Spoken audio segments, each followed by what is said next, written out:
नमस्कार दोस्तों। आज हम बात करेंगे जेपी पावर कंपनी की। इंडिया के पावर सेक्टर की एक इंटरेस्टिंग कहानी है। एनटीपीसी रिकॉर्ड्स पे रिकॉर्ड्स तोड़ रही है। अदानी ग्रीन तेजी से स्केल कर रही है। पावर ग्रिड का order book 1.45 lakh crore cross कर चुका है। सेक्टर में मेगा टेलविंड्स हैं। और फिर आता है जेपी पावर, उसी सेक्टर का पार्ट है।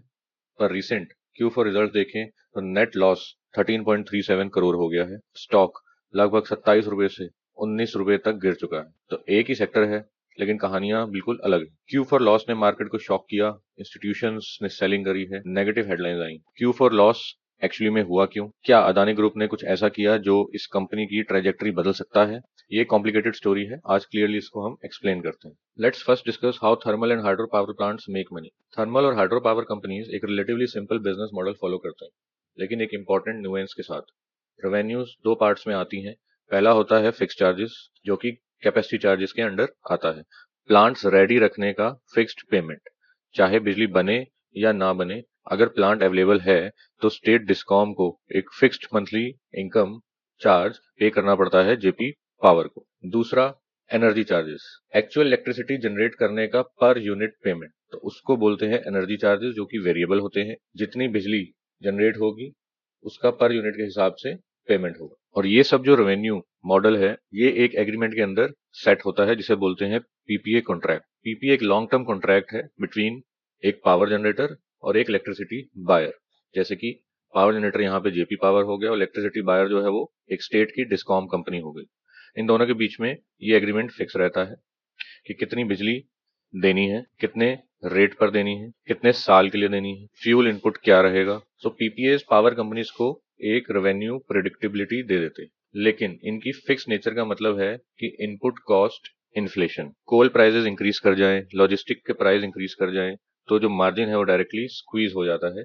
क्योंकि जो ये कॉन्ट्रैक्ट्स हैं, ये मिड कॉन्ट्रैक्ट जो है वो रिवाइज नहीं होते। जो टैरिफ्स हैं वो एक बार जो कॉन्ट्रैक्ट में फिक्स हो गए एग्रीमेंट में, वो फिर mid of the term change नहीं होते हैं। जेपी पावर्स एसेट्स और जेपी ग्रुप के साथ क्या लेगेसी है, ये कॉन्टेक्स्ट जरूर समझना। देखिए, अगर हम ऑपरेशनल एसेट्स की बात करें तो इसके पास तीन ऑपरेशनल एसेट्स हैं। ये जेन्युइनली वैल्यूएबल है। निगरी सुपर क्रिटिकल प्लांट 2014-15 से ऑपरेशनल है।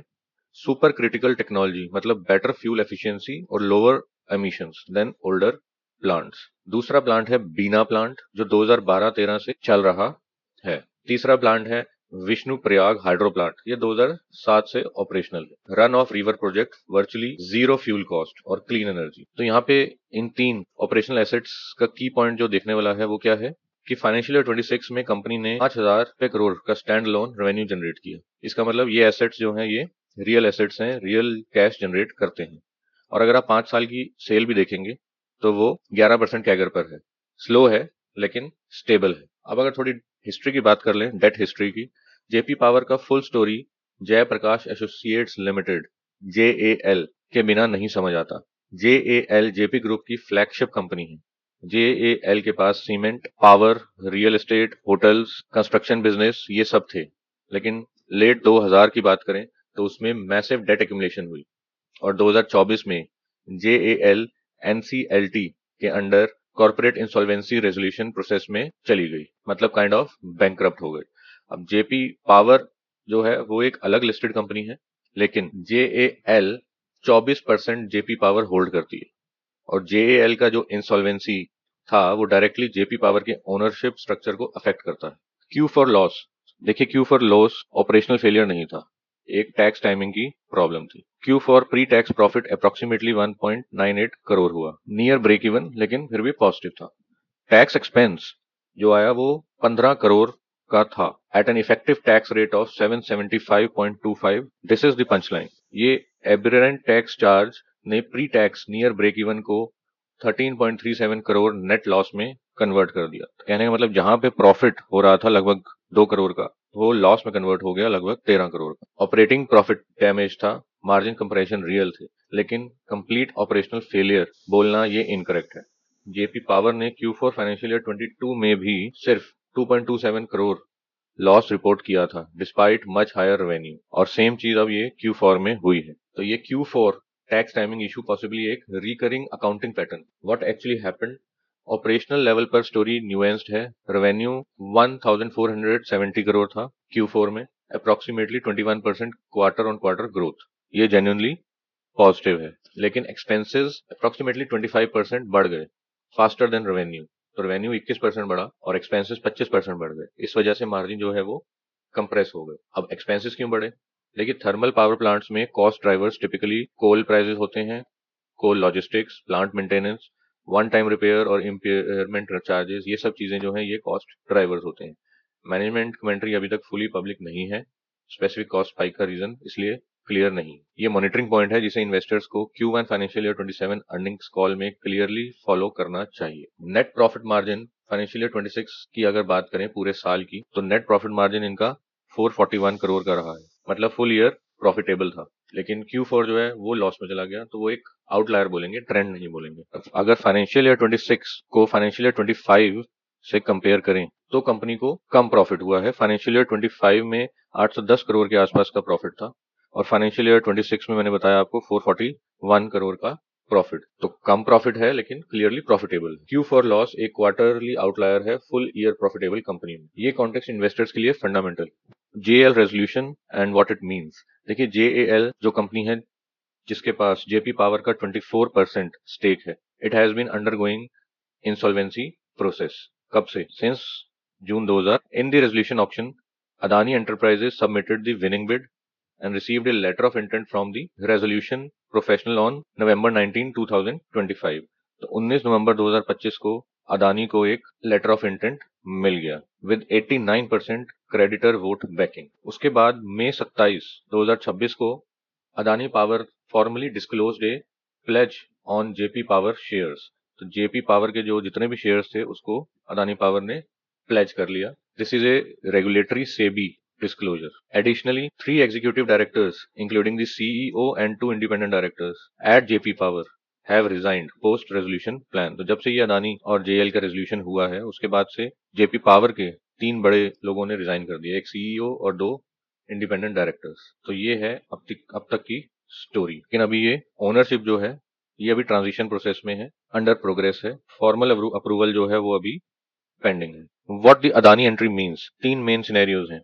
Under SAST rules, acquiring 25% or more in a listed company triggers a mandatory open offer for a further 26% for public shareholders। तो अगर ऐसा होता है और जो अदानी है वो potentially 51% of JP power win कर जाता है तो वो कंट्रोलिंग शेयर होल्डर बन जाएगा। तो इससे जेपी पावर इन्वेस्टर्स के लिए क्या चेंज आएगा?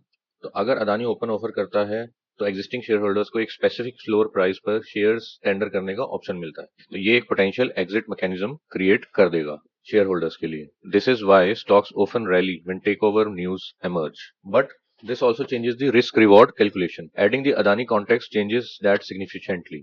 एक टियर 1 कॉन्ग्लोमरेट की स्ट्रेटेजिक बैकिंग मिलेगी, ऑपरेशनल, फाइनेंशियल और गवर्नेंस सपोर्ट तीनों मिलेंगे इस कंपनी को, जेपी पावर को। फंडामेंटली सिचुएशन डिफरेंट हो जाएगी और ये जो जेपी पावर एक डिस्ट्रेस्ड पावर कंपनी है उससे ये सिचुएशन से ये बाहर आ जाएगी। लेकिन एक इंपॉर्टेंट पॉइंट अभी भी ये है कि ये प्रोसेस अभी कंप्लीट नहीं हुआ है, फाइनल अप्रूवल नहीं मिला है। This is still under process, approval pending है और इसकी टाइमिंग जो है वो अनसर्टेन होती है। टेक्निकल एनालिसिस की बात करें, क्लियरली एक बियरिश स्ट्रक्चर है, below all major moving averages है। 31% गिर चुका है ये अपने ऑल टाइम हाई से और हाई सेलिंग वॉल्यूम दिखी है पोस्ट रिजल्ट्स।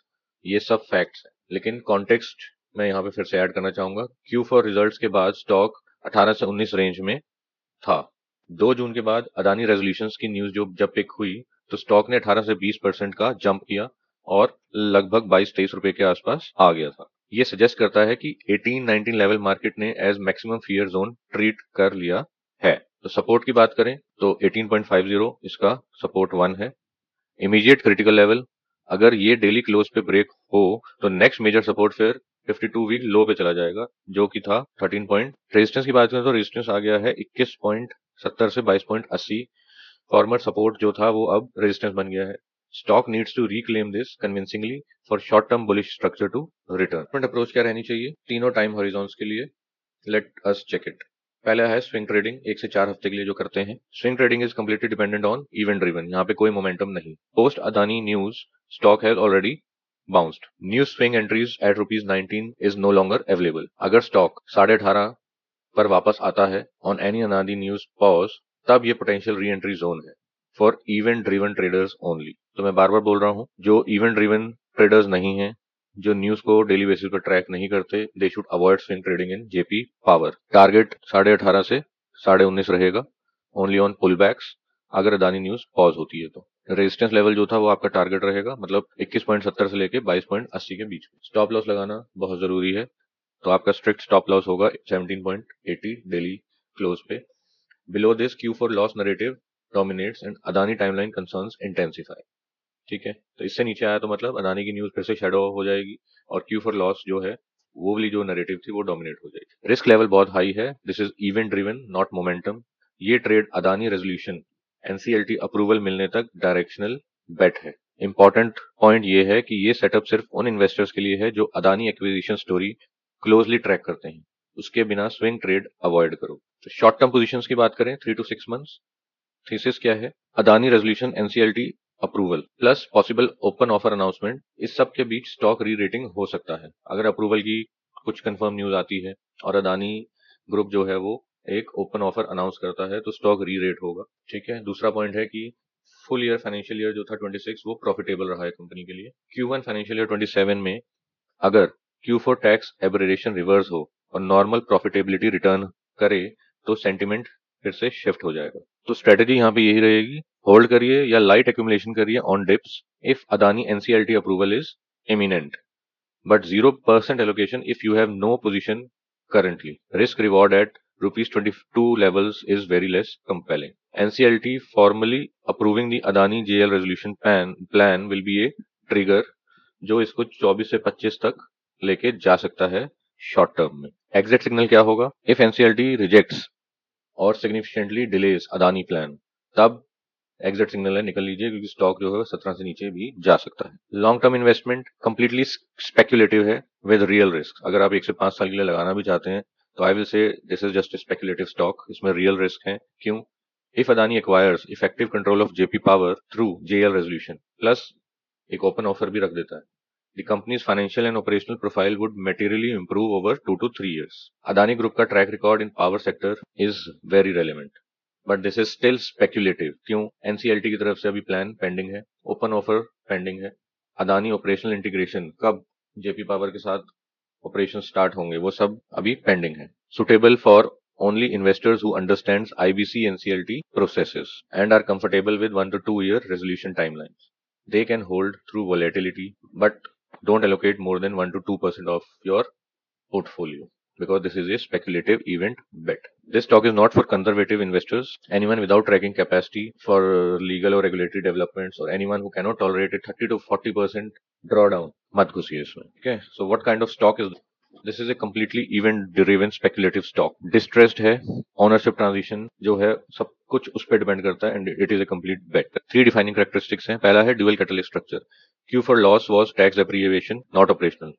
दूसरा, Adani entry is equal to a potential tier 1 turn around. तो टू साइमल्टेनियस सिग्नल्स हैं but both are misunderstood, so this may create opportunity. NCLT resolution bet, entire thesis rest on NCLT approving Adani plan. अगर approve हो जाता है तो open offer निकलेगा, share holders को floor price मिलेगा। तो ये classic event driven risk reward situation है, loaded with real risk.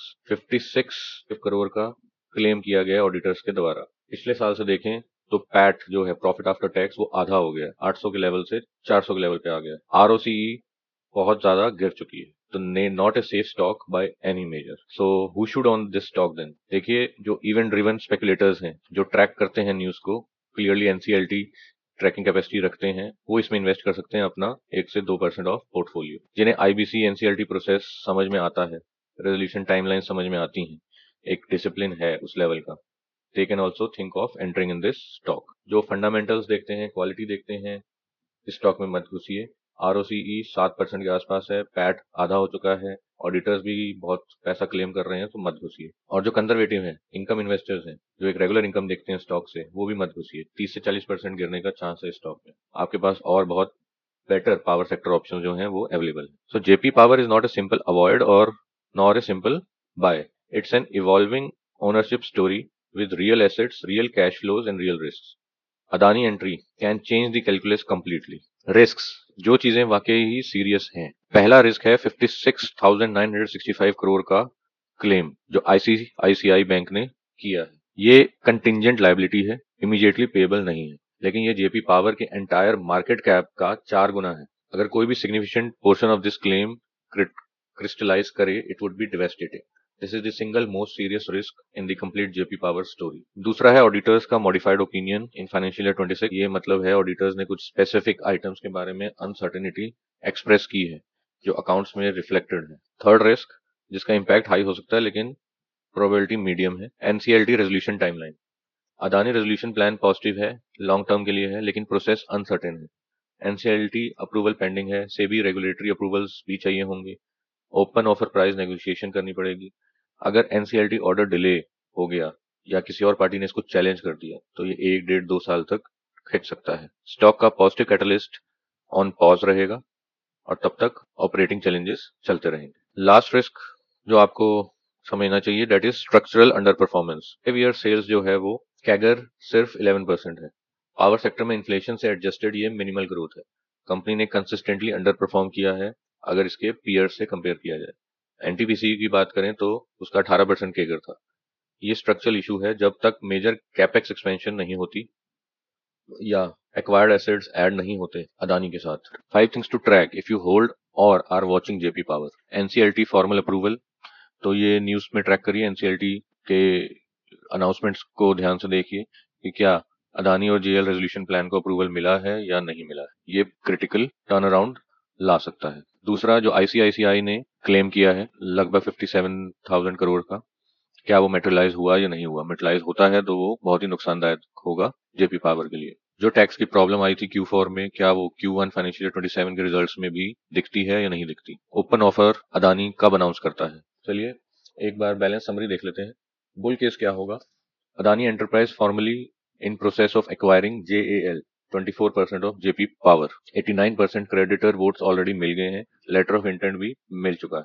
Possible open offer at meaningful floor price. Full year profit after tax देखें तो वो 441 करोड़ रहा है, तो लॉस मेकिंग कंपनी नहीं है। Q4 का जो लॉस हुआ है वो ऑपरेशनल नहीं था, it was a tax aberration. 2220 megawatt operational assets हैं इसके पास, फंक्शनल पीपीएस एग्रीमेंट चल रहे हैं और वो कैश भी जनरेट कर रहे हैं। मतलब बिजनेस के जो एसेट्स हैं उनसे अच्छा खासा रेवेन्यू भी जनरेट हो रहा है।